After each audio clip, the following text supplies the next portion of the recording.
ایک دن اس نے جلاد کو بلایا اور اس کو کہا میں تجھے بہت سارا انعام اور روپیہ دوں گی، اس چھوکری زہرا کو جنگل میں لے جاؤ اور مار ڈالو، اگر تم نے ایسا نہ کیا تو میں تمہیں مروا دوں گی اور تمہاری بوٹیاں کتوں کو کھلا دوں گی۔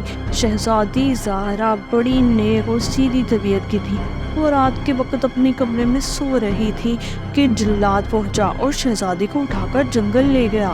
جب شہزادی جنگل پہنچی تو اس کی نیند ٹوٹی، مارے ڈر کے کانپ گئی۔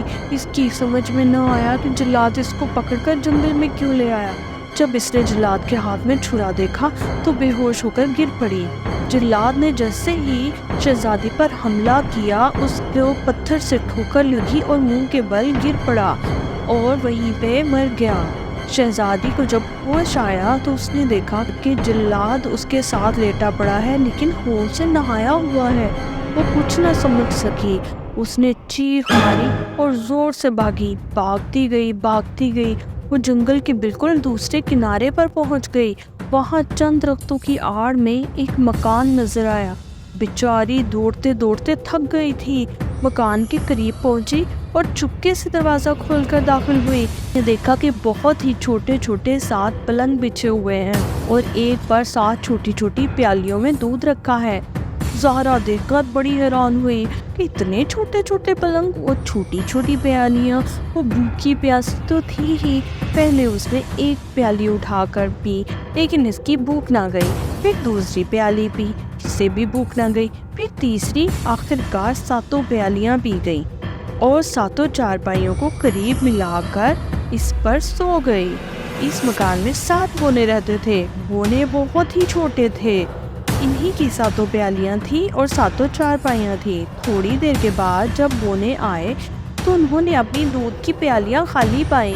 انہیں بڑا تعجب ہوا کہ کون ان کا دودھ پی گیا، اور پھر انہوں نے دیکھا کہ ان کی چارپائیوں کو ملا کر ایک بہت بڑا آدمی اوپر سو رہا ہے۔ ایک بونا جو کچھ بہادر تھا آگے بڑھا اور باقی بونے اس کے پیچھے چارپائی کے پاس گئے۔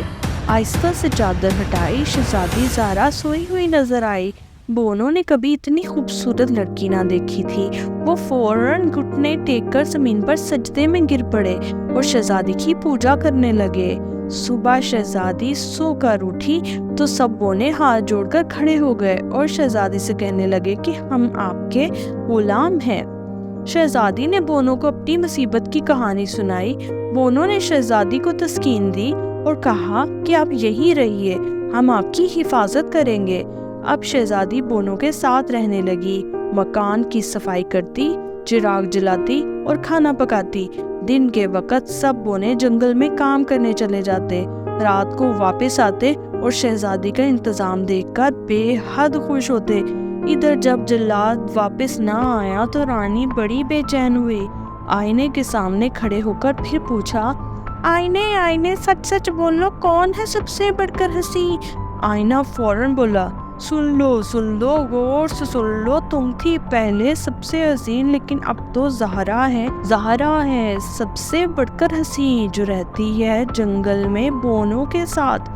آئینے کا یہ جواب سن کر رانی مارے غصے کے کانپ گئی۔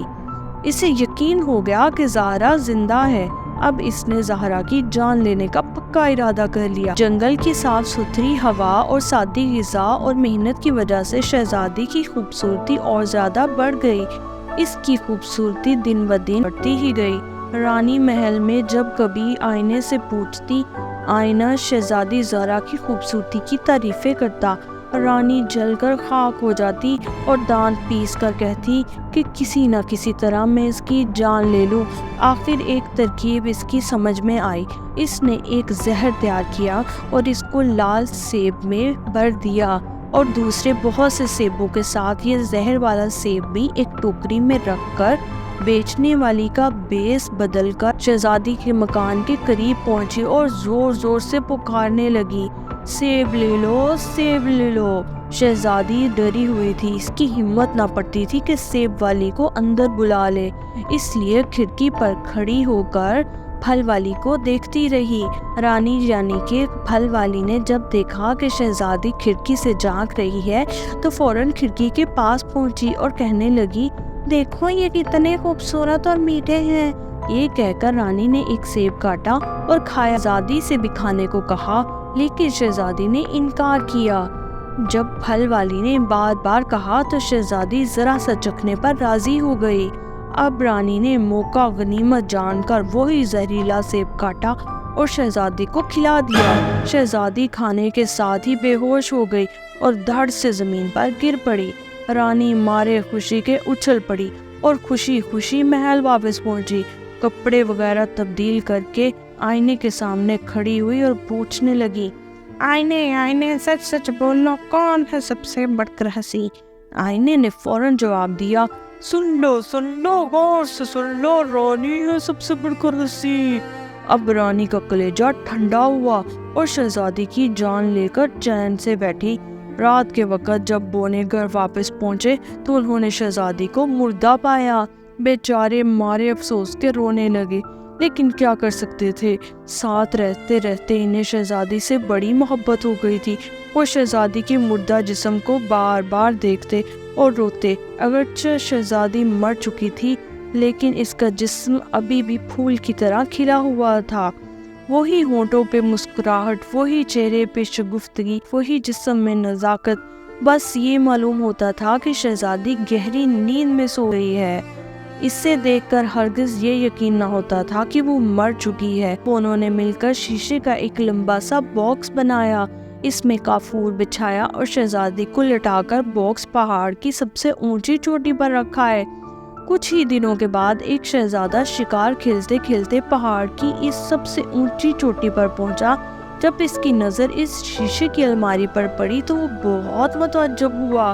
شہزادی آرام سے لیٹی ہوئی تھی، جس کا جسم ابھی بھی تر و تازہ تھا، رنگ گورا تھا، ابھی بھی دل کو لبھا رہا تھا۔ شہزادہ کچھ دیر تک سوچ میں پڑا رہا، پھر ہمت کر کے باکس کھولا، شہزادی کو اٹھایا اور پیٹھ پر لاد کر پہاڑ کے نیچے اترنا شروع کیا۔ پہاڑ ڈھلواں تھا، چھوٹے بڑے چٹان بہت سے تھے۔ جب شہزادہ اترنے لگا تو اس کے پیر اونچے نیچے پڑے اور شہزادی کا سر بار بار ہلا۔ ایک مرتبہ شہزادے نے ایک چٹان سے دوسری چٹان پر ایک لمبی چھلانگ ماری اور شہزادی کا منہ کھل گیا۔ جیسے ہی منہ کھلا، زہریلے سیب کا ٹکڑا باہر گر پڑا اور شہزادی آہستہ آہستہ ہوش میں آنا شروع ہوئی۔ یہاں تک کہ جب شہزادہ پہاڑ سے نیچے اتر کر برابر زمین پر پہنچا تو شہزادی ہوش میں آ چکی تھی۔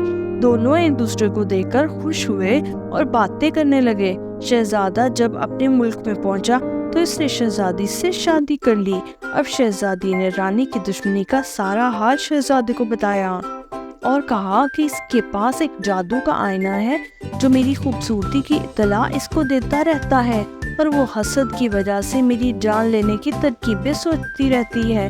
شہزادے نے ایک بڑی فوج جمع کی اور رانی کے محل پر حملہ کر کے وہ آئینہ چھین لیا اور توڑ پھوڑ کر پھینک دیا۔ اب شہزادہ اور شہزادی ہنسی خوشی ساتھ رہنے لگے اور رانی اور بھی زیادہ حسد کی آگ میں جلنے لگی۔